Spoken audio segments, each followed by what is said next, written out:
na pesi na cadre ya kinen Congo na kombo ya ancêtre décideur de la République banzengelenkanu na pesi mwana mboka nde mwana nsemi mbote ebele na présenté bave. Je salue son courage, je salue son sens de patriotisme, de militantisme, soif na ya servir mboka. Mais moi je pense qu'il y a une voie démocratique pour accéder au pouvoir. Mais tout beau sanaté, quand la constitution est prévoir article 64, au cas où les choses ne marchent pas, donc ça peut basculer à tout moment. Donc on est à peuple. Donc tout ça pour rappeler, gérant et institution. Les pays ne doivent pas être confisqués par les cash et le FCC. Ce grand, donc c'est un spirituel, c'est un homme spirituel, un dirigeant avec beaucoup de compétences, de qualités patriotiques, politiques, pour servir Mboka. Mais ce qui est dans la zone, il y a une voie démocratique, où il y a accéder au pouvoir. Mais l'article 64 pèse, il va bossanate. Donc, ceux qui bossent l'imabé, on a kanda ya peuple. Parce que nous avons rappelé que kanda ya peuple, les kanda mandoki. Au peuple, à Zosenga, question sociale, peuple à lingi nini. La question, on a besoin de répondre. Moi, tu es politicien, tu as le logo. Comment tu vas faire dans Mboka, na capitale, on a courant, coupure d'électricité et intervenir pendant 22 fois par jour. 27 fois par jour. C'est pas normal. C'est des questions aux politiciens. Il faut prendre au bétal. Il faut qu'il y ait un peuple, meilleure qualité à quotidien à peuple. Qualité enseignement, oui. Hein? La gratuité de la scolarité, on doit soutenir parce que c'est constitutionnel. Mais maintenant, la meilleure qualité. Donc, il faut suivre, il faut des questions sociales à peuple, sécurité à peuple. Il y a une institution en Bokate. Il n'y a pas à rappeler l'opinion. Tout ça, on belé au FCC. Ça dit. FCC a gagné l'Assemblée nationale. Non. FCC a gagné l'Assemblée nationale. A nommé là qui a nommé Batunde qu'on nommé. Parce que. Allô? Wa santé et ça, Missunga? Ah! Pour la santé, moi là. Mon fils, pour ma santé, Missunga? Ah, okate lingala. Bandeko, Missunga ezali kokate la moturingala te. Oh, ezali mito de santé. Oyo pesameli na batu nyonso. Employé to non employé, mutu nyonso oyo akikata ko contribuer na mbongo mokie. Na fin du mois, pwete mokolo akobela, Missunga ezwa soin na ye. Ya malamu na ba hôpitaux nyonso ya minene ya République démocratique du Congo. Ceux qui malades na yo ba koki ko traiter yango na Congo te, Missunga akozwa charge na yo okende kozwa soin na bamboka lokola Afrique du Sud, Turquie, Suède, Russie, to kala mingi te na bamboka mosusu. Soki moto oyo Missunga ezwaki charge na ye mpo na basoin, Nzambe akamati molimo na ye, Missunga akosokipe na Corvia. Après bandeko bazali libanda, bakoki ko adere bandeko na bango ya Congo, ko ti bazwa kaswe awa na mbongo bango bazali ko. Na Missunga, ta santé c'est ta vie. Le Congo France pour la carte à tranche à sur la côté la politique en Boka Congo les lots vraiment de Mbelibino honorable Edi Mazikou azali moko ya présentateur fédéral ya IDEA au Bandalungwa azapi analyste politique en Boka Congo yende tokoyeba ko soane vis-à-vis la question d'actualité tokotana na kati to landa mayo honorable Edi Mazikou koloba après to chuter mbote bana mboka na tombele bino mobumu lamu na ngolo ya nzambe ya banzengelenkanu na présenter bave le meilleur pour na année ya sika na bandeko nyonso bazuli bakolanda biso na bino pe presse nyonso ya mboka oyo mais mawampe ezali pour na bandeko oyo baza na est na moment oyo bango ba fêté te mais quand même de cœur tozalaki na bango en esprit na ba prière Nzambe akanisa bango pas si mosusu na moni ya souhaiter batu bave eza que le 31 décembre na le 1er décembre ba bar etondaki na ba mineur na mikolo ba bar nyonso etondaki na Congo mais je pense que batu wana ba peuple wana soki toyebisi bango tobima mpona intérêt ya mboka bakobima te donc bamipesi mingi na masanga donc balongwa na distraction tozosenga peuple alongwa na distraction peuple alongwa eza bowumbu eza distraction très abusif parce que la consommation de l'alcool n'est pas contrôlée. ils ont contrôlé les sous-soutés. Bon, on a gagné dans la boîte, donc va commercialiser le toko, comme ils commercialiser, donc contrôle les sous-soutés. Donc consommation, ils ont vraiment très dangereuse, pardon. Donc on a souhaité, bah, venir à l'union sur la bande de communion, so, bah, au Penzamba, Bengi Bango, Mouli Mona Bango, Pe Manakimia, bah, au Batika Linzamba, Pesa Biso Makasi, il va continuer à vivre Nabolingo, solo Pe Nabolingo Amboka.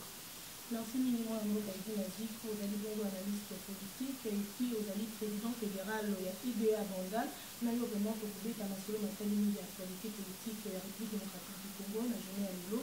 Moi, la Mokaïdi Nazik, journée à Lilo le 4 janvier, aux alliés bongo, journée au République démocratique du Congo, et commémorera chaque année martyr de l'indépendance de la République démocratique du Congo. Donc, on a vu que vraiment, Batila Kako Koufa, le 4 janvier 1959, aux abonnements analystes politiques, souvenir il faut garder par rapport à la journée à l'élo. Souvenir par rapport à la journée à l'élo, il y a le 4 janvier.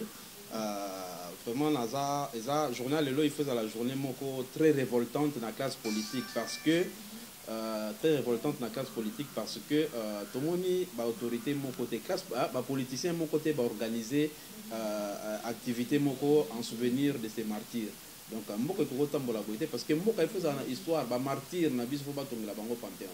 Donc mboka il faisait une histoire donc journée ko le ka boité sans organiser une activité en mémoire de ces martyrs tombés na ba champ de bataille na ba circonstances na ndenge mais nga personnellement na rendre bango ba hommage à makasi parce que baza ba ndeko na biso baza ba na Congo ba bundi pour la mabele ya mboka oyo et nous continuerons toute notre vie et dans la génération Yogoya va se souvenir dans la journée donc journal le Yogoya ko le kaboité sans penser à ces martyrs donc Zambia kanisa bango Zambia banzengelo kanu bango pe bisika bazali ba ebake bituma na biso ezali tina libération.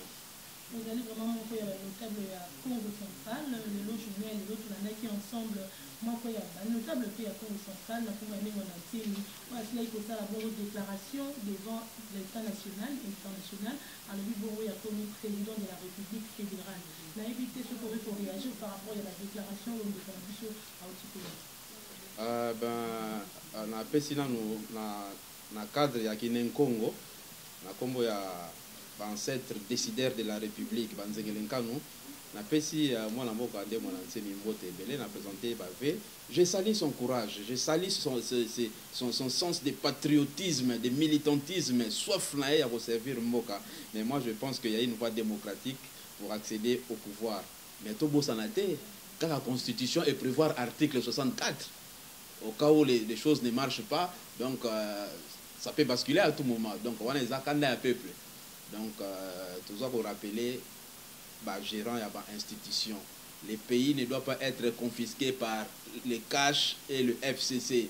Nous avons mouillé maillot. To bundi na mboka oyo. Ngai par exemple na bundi pendant 18 ans na mboka oyo. Na ba risque, il y a gaz lacrymogène, il y a kokanga, il y a interdiction, il y a aéroport. Donc, à prison en ciel ouvert pour nous même alternance au Namboka. Donc, il faut toujours une alternance. Alternance, c'est ça qu'il y a cash na IPPRD na IDPST. Donc, ça va congolais. Nous sommes le président Félix Tshisekedi à lobby. Donc, il faut profiter de l'alternance au démocratique. Donc, moi, je pense que démarche naïe, je ne peux pas soutenir. Et puis, on a vérifié notre authenticité à vidéo. On a été pour solo to à Lukuta, le rôle Nenkongo. J'ai toujours soutenu, j'ai toujours admiré ce grand. Donc, c'est un spirituel, c'est un homme spirituel, un dirigeant avec beaucoup de compétences, de qualités patriotiques, politiques, quoi, pour servir Mboka. Mais ce qui est dans la zone, il y a une voie démocratique, où il y a accéder au pouvoir. Mais l'article 64 p ezali ba bosanate donc ceux qui bosali mabe ba komona kanda ya peuple parce que tous on rappeler que kanda ya peuple leki kanda mandoki donc ceux qui basali mabe ba komona biso na nzela ba komona kanda ya peuple donc je pense que moto tout azana na soif le rôle la président Tshisekedi il y a ko transformer mboka il y a ko changer mboka oyo to soutenir donc en tout cas né mon antemi c'est quelqu'un que j'admire beaucoup que je soutiens que je salue pardon démarche na ye oyo donc on a identifié dans nos vidéos on a été moyen n'a pas sa analyse dans les réalités. On a dit ça dans la réponse, c'est comme si le copie ça ne commentait, il fallait de raison, où il vraiment le pays n'est pas dirigé, le pays est pris en otage par un groupe d'individus assoiffés de pouvoir. Ndeko Martin Fayulu mwana mboka bisika zali na pesi mbote pe na présenter bavé le meilleur, il y a bonne santé, il y a longévité. azali moko ya bato o babundi o même président Tshisekedi azo reconnaître combat na ye. Donc je pense que le pays est confisqué. Le pays est confisqué. Pourquoi? Parce que FCC ezalaki il fallait bayoka soni avant bazonga aux affaires républicaines. FCC bakoka ozonga sous na ba institution ya mboka te. Biso moko toyebi tozana, il y a pas à rappeler l'opinion. Tozana makambo ebele au FCC a sali. FCC a gagné dans l'Assemblée nationale. A gagné. Non. FCC a tikali ko gagner dans l'Assemblée nationale te. A nommé là qui a nommé batunde ko nommé parce que tout sensibiliser qui peuple la campagne, tout sensibiliser qui peuple na ba élection que non, il faut pas la sévèrement sanctionner et puis ils étaient sanctionnés sévèrement. Ni tété ba nomination peut-être banga ba bimata na candidat mon côté. Donc ce sont des gens où il fallait bayoka sonia kozonga aux affaires.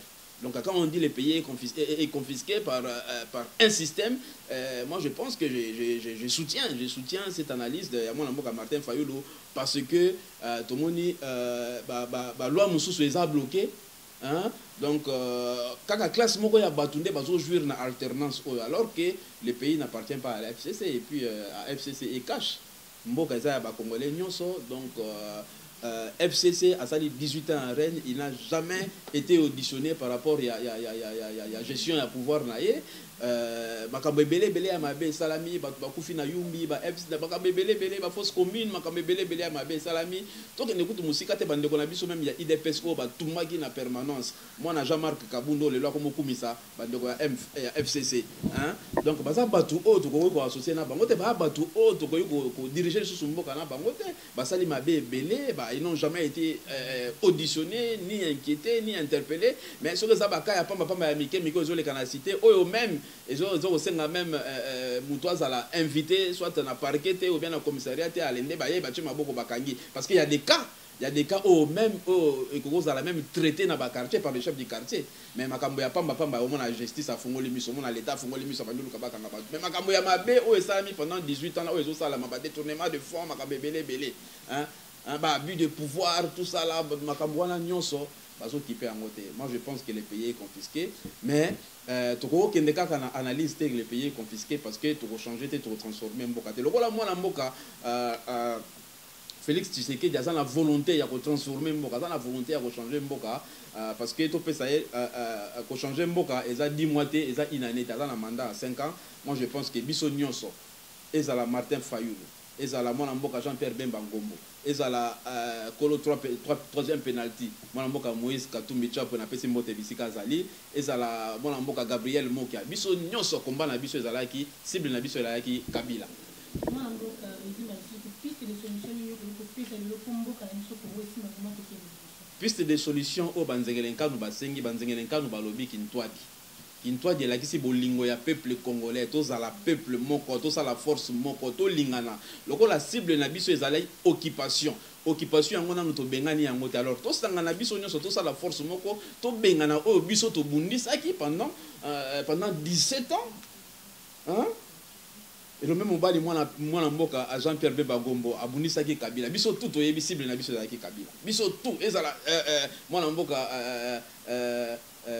Félix Tshisekedi président de la République bitumba biso ezalaki Kabila mais maintenant tokoyi kotika Kabila atika la statut na ye parce que nazo linga suko commenter makambo Kabila te parce que ngai moko personnellement nanu na yoki a se prononcer te ko a la candidat en 2023 ou bien rozonga aux affaires politiques moko na yoka ye a se prononcer bon c'est en ce moment que je vais réagir parce que politique tout ça là est comme déshonorable politique donc la classe politique est comme soni na Congo et comme on dirait référence moko boya ba voyou ya ba miyibi où tout le monde vient se réfugier politique qui fait ça là honorable il faut répondre aux questions au peuple azo senga ba question sociale peuple alingi nini ba question wana ba bazo répondre ngote ba politicien bazo sala loko moko te comment to ko fana na mboka moko boye na Kinshasa na capitale au mona courant coupure d'électricité et intervenir pendant 22 fois par jour 27 fois par jour c'est pas normal c'est des questions aux politiciens il faut vendre au bétail solo qu'on lie à peuple meilleure qualité à quotidien à peuple qualité enseignement oui hein? La gratuité de la scolarité on doit soutenir parce que c'est constitutionnel mais maintenant la meilleure qualité donc il faut suivre ça il faut pas question sociale et à peuple sécurité à peuple hein bah même la biso makambo comme la ngoni ni kini bopeto pour la nga arnaque wapi bopeto na kisasa mwana mboka toyoki outi koloba na makambo etali occupation esengana tokobenga occupation yo kozali kokwa ete ndenge bayimboka mosusu balobaka soki olandi papa na kongo wana nde alobaka mboka na congo ezali occupe occupation rwandaise tanzanienne pe ugandaise est ce que toza kwa trome ete congo ezali bongo occupe étant analyse politique tant tozoloba occupation parce que il faut commencer d'abord à identifier les officiers les infiltrés au bazan na kata armée na biso eza pour empêcher armée na biso et ça la musala malamu il faut commencer à les identifier ceux qui va identifier ba infiltré wana ba officier étranger au bazo mélanger ba armée na biso ba identifier bango c'est en ce moment que ba ko interpeller bango et puis ba tie bango na disposition en justice au ba benga bango peut-être ba ko qualifier bango pour ba ko qualifier bango pour de mercenaires même. Donc, parce que tout le monde a qualification, ça même pas trahison, donc même espion, parce qu'il va continuer à armée na biso. Alors, tant qu'on a armée, na mboka na biso, tout ça na ba investisseurs étrangers, oyo ba yo le pona ba investir, mais ba yo ko boma sous peuple na mabele na ye, donc ba yo ko diriger armée oyo za ya bangote, non on peut pas accepter ça. Donc, à biso nyo se photo sangana to comme peuple moko to comme force moko pour na to benga na occupation. Ya mwana biso nyo so photo zala to sangana. To pesa mwana mboka Félix Tshisekedi makasi. To pesa ye mayele to pousser alongwa na libala wana parce que za libala bombanda libala ya mabe alongwa na libala wana parce que bana IDPS nyoso ba combattant IDPS ba vaillant combattant IDPS eza parti ya munene to sangana to sunga mwana mboka alongwa parce que ayokaka président Félix Tshisekedi ayokaka soko banda ko yoka tende lokola ayokaka base a renoncé à la signature na Genève mais lokola pe base zo ko senga ke non a renoncé na bakor wana na FCC.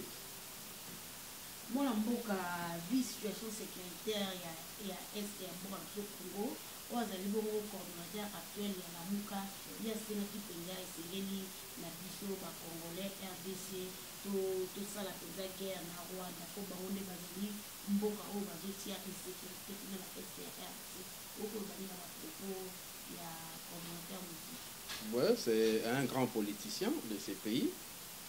Moi je pense que babrouille ezobimakirona batindeli mandat d'arrêt na Rwanda c'est faux bakotindela bakokanga ko stade était parce que aza Rwandais aza peuple congolais démarche wana moi je pense ezali makanisi ya peuple mais pour na to matérialiser démarche wana esengi na biso nini démarche wana esengi d'abord ko réformer armée ko unifier armée ko doter armée na ba matériel na ba moyens nyonso nécessaires ya okene na guerre na agresseur parce que ceux qui va agresser biso qu'est-ce que nous on va faire biso to se défendre to linga ba boma biso lokola ba nyama te to linga ba kota na mboka na biso te ba yeko bala basi na biso ba yeko bala bana na biso ba bali na ndeko na biso ba bandi boma biso on va se défendre et puis to benga na bango mais il faut d'abord réformer unifier l'armée ko pesa armée ba moyen nyonso ko to déclarer guerre mais lokola to wana na ba moyen wana te na kata armée to na ba infiltré ba officier infiltré rwandais au bazana kata armée moi je pense que to ko longa bituma te pour le moment donc ezana nous to changona nous entre guillemets to luka mayele mususu auto ko d'abord ba banda ko identifier ba infiltré au bazana kata armée et puis justice a s'occuper na bango a qualifier bango vraiment donc c'est des gens c'est dans la qualification donc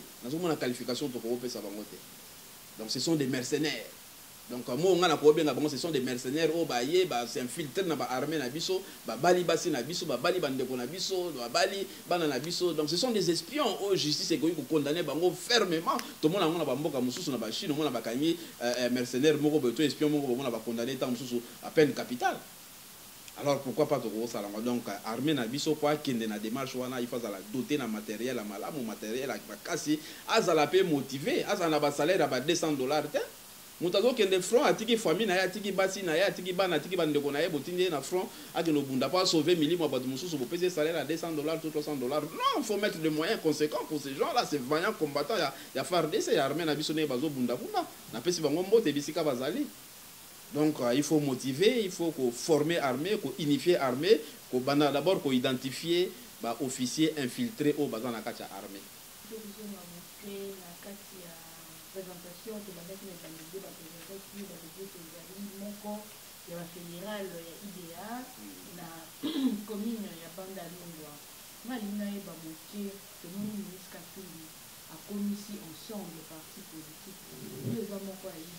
Bon idée à Bobo, il faut assister à congrès à Moïse Katumbi pour la nuit. Bon, je m'exprime avec mes propres mots et pensées. Les pensées d'un compatriote, d'un patriote. Oyo abundi pour ma alternance. Naza parmi bateau babundi pour ma alternance démocratique au bateau baza jouer nango lelo. Donc on abundi pour nango. Naza porte-parole ya ensemble té. Ensemble et ça là que plateforme électorale auto sangana qui pour na ba ponami. Siko tango ma ponami sili il a commis parti politique. A su pas parti politique mususu mais ce qui idée à na kati wana té donc ngana za mieux placé té na autorisation ya ko lobela idée en ce moment là. Hein, parce que naza cadre ya idée mais naza porte-parole ya idée té. Na fsi bino awa naza ko loba avec mes propres mots et pensées, les pensées d'un patriote, d'un vaillant combattant pour la liberté et la démocratie. Donc mon mot ya so que sengi to lobela idée mais donc démarche ensemble. En tout cas ngai ba solliciter ngai té ngai pe ba proposer ngai té soki na ko kota ensemble na landa kiango kaka na ba nzela ya presse et comme parti politique. Donc bon c'est soki ezaka ka pona intérêt à peuple ezala ensemble ezala idea ezala nani ba idps soki biso nyonso combat na biso za intérêt à peuple mais tous à la Congo moko transformé Congo moko malamu un paradis pour les Congolais mais soki eza ba parti ezo bota mezo sala makaka pona ba intérêt na bango pona ko défendre ba intérêt na bango ba zu intérêt à peuple ba tchena ba placard ba zu intérêt na bango ya mabumu na bango ya basi ya bana ya bandeko na bango ba leader ba ko sabiso lisusu te. Moi je vais plus permettre ça. Peuple congolais a commis très éveillé et rester éveillé et attentif. Ba leader ya ba parti politique ba koki koko sa sous bisoté ba koki ko zo ba sous bisoté que non ba zo créer ba parti politique pour na ba intérêt na bango. Il faut créer les partis politiques pour défendre les intérêts républicains et non défendre vos intérêts. Donc na bokeli mututé na bokeli banga molili parce que moni que président a bino moko ngape na kofi na mo solution que ya idea ye va voter que kuna va bandeko na ye mais ti yele bandeko ne ba kolela zonga te nzele bukani nzele ezate loko ta saeli population bakenda ko voter na sambu ta saeli bango loko te yo za moko idea boso la na été par rapport à ndenge parti kende liboso. Président André Claudel Lubaya, c'est un exemple de la politique. On a présenté à la fin de l'année pour cette année, à Nouvel An. Mais moi je pense, tout à l'heure, on a porte-parole, il y a IDAD. Parce que la campagne, ils ont fief naïe. Ils ont fief naïe, qui est massivement, il est élu. La population à côté bravo donc il y a un programme il y a un réservé na électeur donc c'est na la place na cahier de charge na vision il y a prometaki bateau donc moyen de défendre na ça la observation na question on a exacté tout le monde depuis mon candidat mboka ce qui est na pouvoir ba déterminer les taux de tobandaki 15 millions tokomi na 6 millions basusi tozoyeba te baboyi yango to mpe eza ya solo toye suki tomoni ete 200 millions o Albert Zuma tovanda tolamuka tomoni molendo sakombi omwana mboka Mike Nkeba yola kota boloko abelela mpona molendo sakombi abelela lobi ete FPI mpe bango mpe badetonaki 1 million de dollars. Est-ce que président Félix aza entouré na bato ya malamu mpe ya mabeli? Merci mon amboka la mutuna oyo bon pona makambo ba détournement ya ba fonds oyo est commis un peu trop parce que président Félix a fait un de cheval ya bataille naie lutte contre la corruption. Je pense entrer nyonso ya mbongo na sortie nyonso ya mbongo il faut suivre ça là, il faut commission moko ya suivi ya contrôle. Il y a dernier public ezala mbongo ekoti et servir na nini mbongo oyo ebimi et servir na nini parce que jusque là bato botangi tangi ba kombo wana bazo profiter bazo bénéficier na présomption de l'innocence.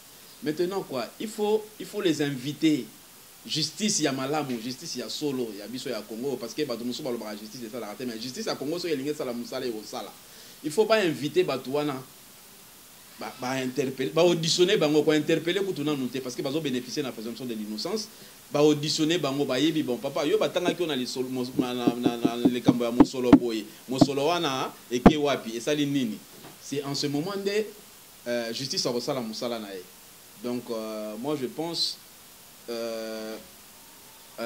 projet oyo programme oyo ya lutte contre la corruption eza pilier moko ya développement ya mboka. Donc plus to wana ya corruption et kozala diminuer, je souhaite même ezala ko diminuer, te supprimer, plus kozala supprimer, plus to mona Congo moko asika, Congo moko malamu, to lingi Congo ya justice ya solo, to lingi Congo ya égalité, Congo ya unité, to lingi Congo lisusu te ko non ba yeba ba yibi mbongo, parce que bozu neti boye balingi ba organiser fête à 6 millions wana bolingi ba organiser mbongo wana batu basa ebele misala eze ebele. Bandeko o ba dindi tout ça là ba ko tongela bona 6 millions là ba ko tonga ba maternité, ba ko tonga ba école, ba ko tonga ba ndaku, ba pesi ba mal logé. Donc mbongo ezali pona ko sala ya pona ba poche na bango te, mais bosenga ezali oyo ko mbongo wane ko servir. So to tamboli na ba cité awa bo mona dega, so to ke awa to ki kota awa na sayo abo mona salité ezali wana, mais mbongo wana ba ko chango te ba bi bon to chambongo o pona to vider salité oyo. Il y a au moins 100 de non payés, plus de 100 000 enseignants non payés. Les fonctionnaires ne sont pas impayés, mais les individus sont détournés. Les gens sont détournés, les gens sont détournés. Moi, je me dis que vous avez un député provincial, on a fait la commune à Bandal. Les lobbies sont ensemble pour la lobby que non, les 31 députés invalidés par la Cour constitutionnelle, vous allez rémunérer la caisse et l'État. L'invité ceux qui c'est salement, soit ils ont soit ils ont normal, mais comme vous que non, va rémunérer groupe et bâtiment pour la Cour constitutionnelle et reconnaître en tant que député national. Il y a un solo, bon, pour justifier que président de l'Assemblée provinciale Azaki mal élu. Azaki mal élu, puisque nous avons le résultat de séparateur au Bachewana. Donc, attends qui bouende. Attends, mboka moko ya pamba pamba. Beaucoup de séparateurs, il y a bon dans le 21e siècle. Qu'est-ce qu'il pouvait faire? Il y a confondre politique na évangile. Politique et évangile. Évangile peut qui pastorat et sa profession et sa vocation. Donc, si on dit comme un pasteur, donc toute ta vie, aux alaka pasteur, il faut te yaka évangile.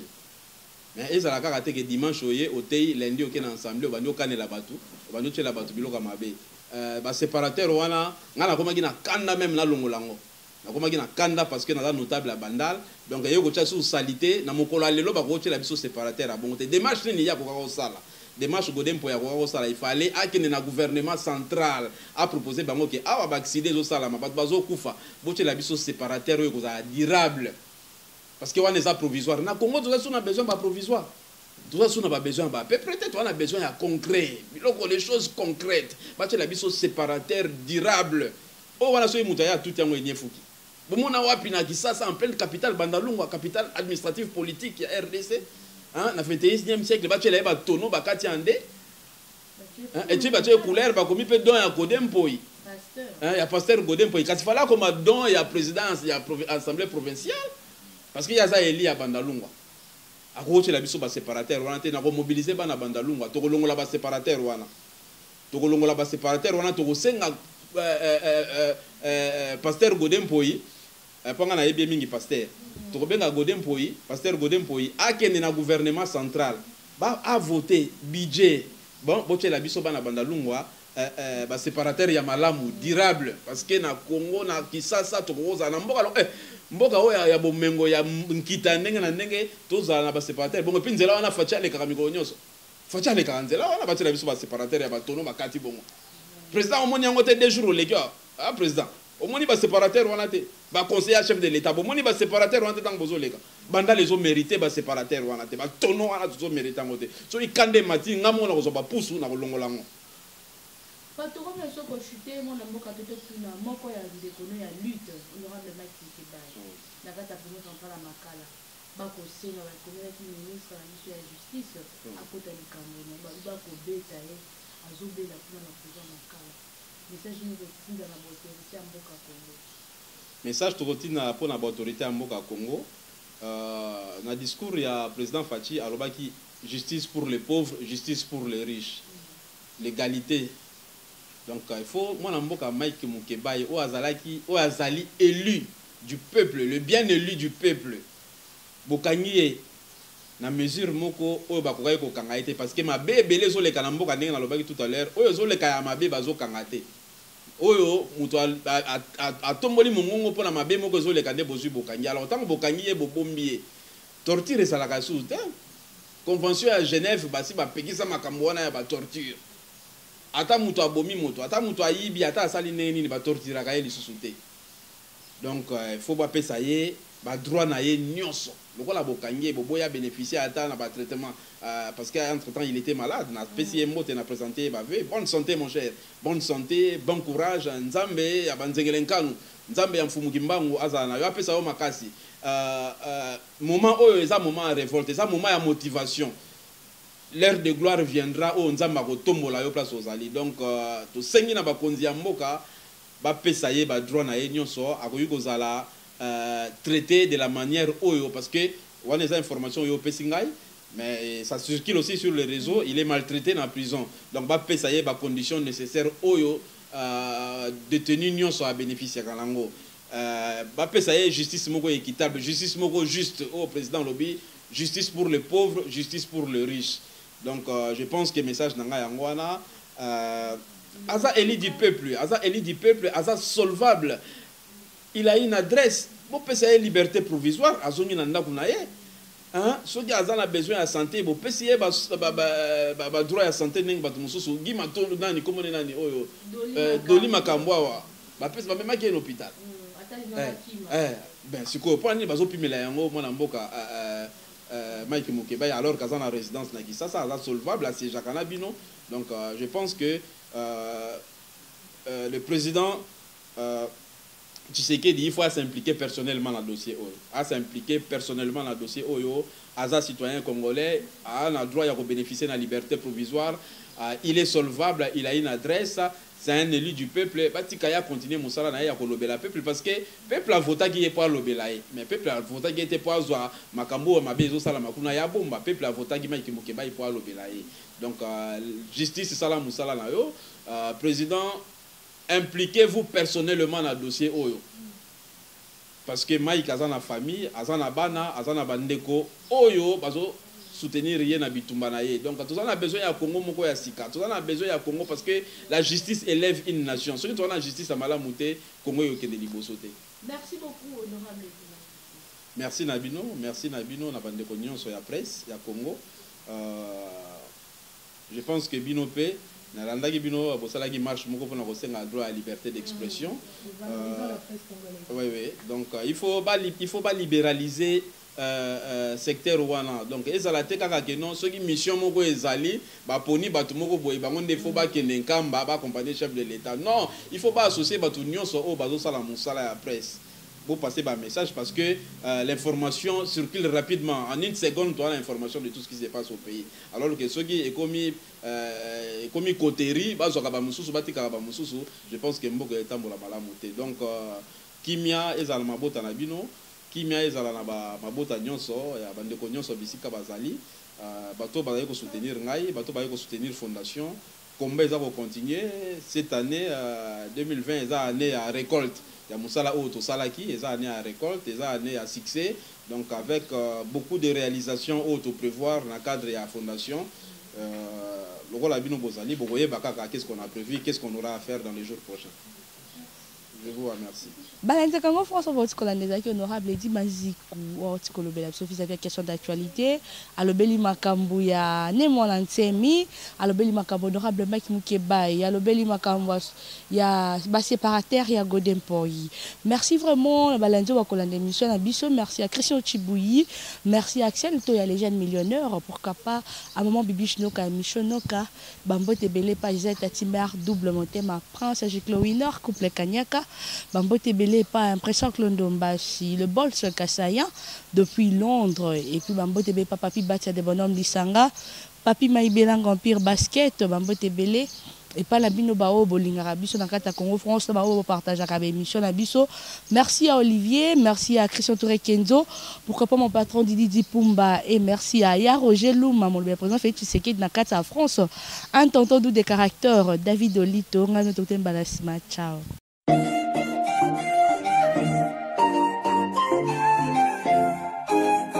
Hey yeah!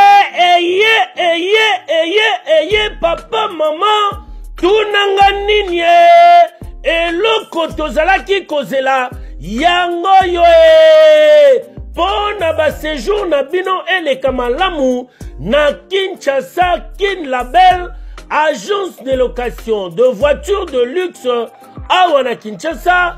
Ba memelu bino bongo Power Buzz Car oyo bazali na équipe na bango professionnel, bazali na disposition na bino Power Buzz Car, location de voiture ya sikape kitoko na prix ya malamu oyo wapi.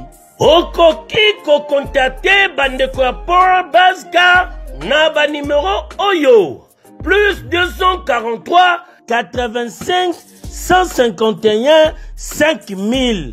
Topé na plus 243 82 23 86 668. Beli Soussou na www.powerbuzz-car.com. Topé na contact email contact@powerbuzz-car.com Ozamo Bimba. Bana Kinshasa, tosa la confiance na ba professionnel ya bandeko ya Power Buzz Car oyo bapesi offre spéciale pour na bino nyonso boko louer ba voiture pendant un mois na séjour na bino oyo bozali na yango awa na kati ya Kinshasa. Benga ndeko mobali ndeko mosi bandeko ya Power Buzz Car po bazali ba meilleur na domaine ya location ya ba voiture de luxe. Power Buzz Car eye kosilisa ba tracasserie nyonso ya transport ya ba délégation spéciale na bino ya famille pe ba transport nyonso privé oyo bozali na yango. Solution ezali kaka se moko Power Buzz Car oyo ezali solution ya suka po na déplacement na bino nyonso express. Po na likambo ya qualité pe quantité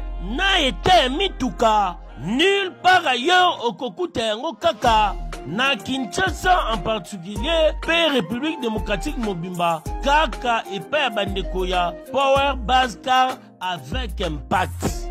Power Buzz Car musala ya ba professionnel pe na sécurité nyonso. Power Buzz Car, le travail des professionnels. Que yo, oui.